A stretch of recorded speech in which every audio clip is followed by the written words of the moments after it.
I'm Teacher Molly, and I'm going to be reading the book My Teacher is an Alien by Bruce Coville.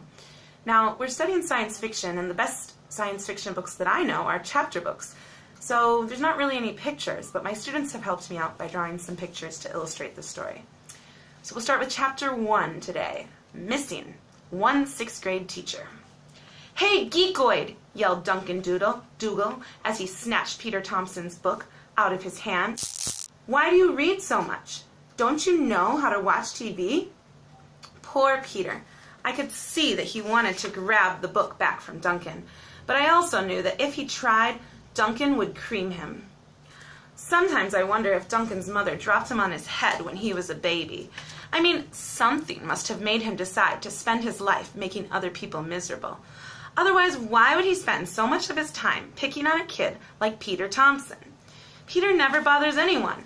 Heck, the only thing he really wants is to be left alone so he can read whatever book he has his nose stuck in at the moment. That doesn't seem like too much to ask to me. But Duncan takes Peter's reading as a personal insult. So here it was, the first day back from spring vacation. We hadn't even gone into the school yet, and I could tell by the look on Duncan Dougal's face that the spring fight season was about to begin. I clutched my piccolo case to my chest and watched as Peter's face began to turn red. Peter blushed at almost anything.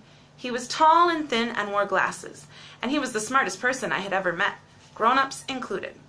The problem was, it was all book smarts. Peter had absolutely no idea how to deal with a creep like Duncan. Actually, neither did I.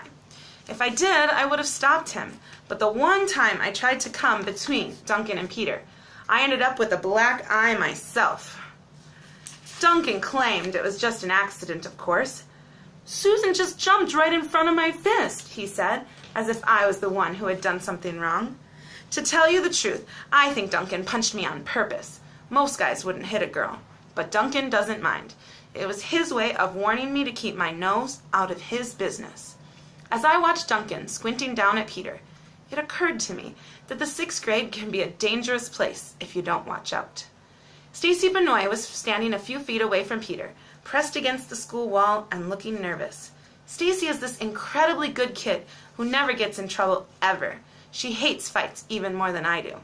She had just started edging her way towards me when Duncan ran his foot through a puddle and splashed dirty water all over Peter's jeans.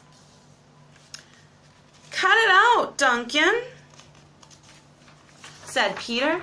"Cut it out, Duncan," mimicked Duncan in a whiny, sing-song voice. Anyone who knew Duncan could see that he was gearing up for a fight. But it wasn't necessarily going to be with Peter, since Peter usually just took whatever Duncan dished out.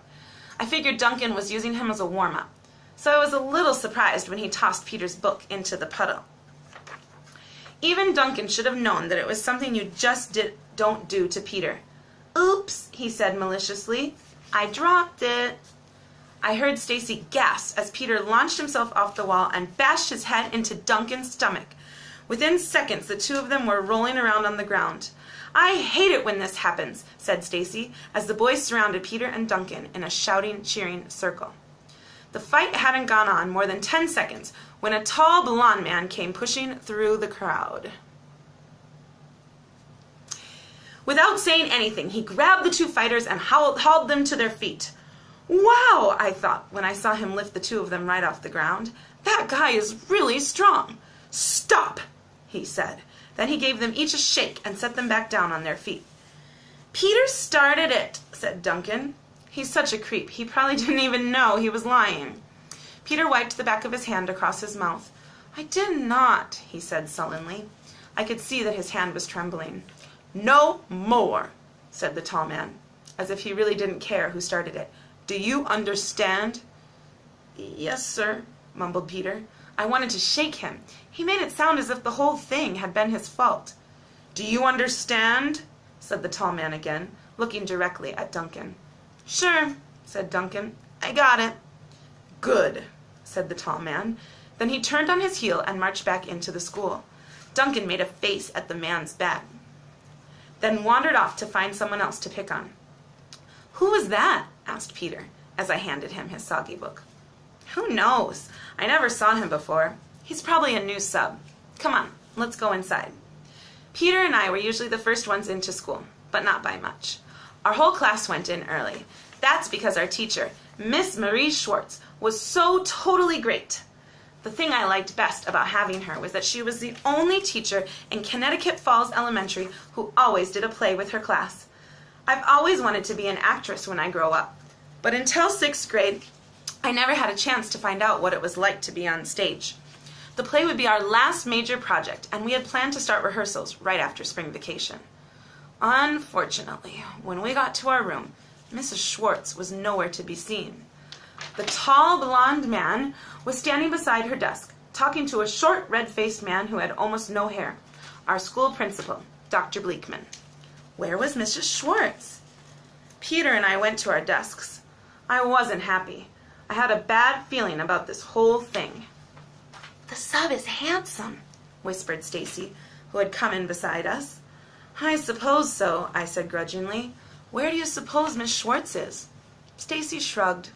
"Maybe she's sick, or maybe her plane didn't make it back on time. That happened to my 3rd grade teacher once." I nodded. That was okay. It was disappointing to come back to someone besides Mrs. Schwartz, but I could cope with it for a day or two. The other kids came into the room. Because Dr. Bleekman was there, everyone was super quiet. The bell rang and we took our places. "Good morning, class," said Dr. Bleekman. "I want to introduce Mr. John Smith. Mr. Smith will be your teacher for the rest of the year." The rest of the year? I couldn't believe my ears. What happened to Miss Schwartz? Without intending to, I asked the question out loud. That's it. Until next time, I hope you like it so far.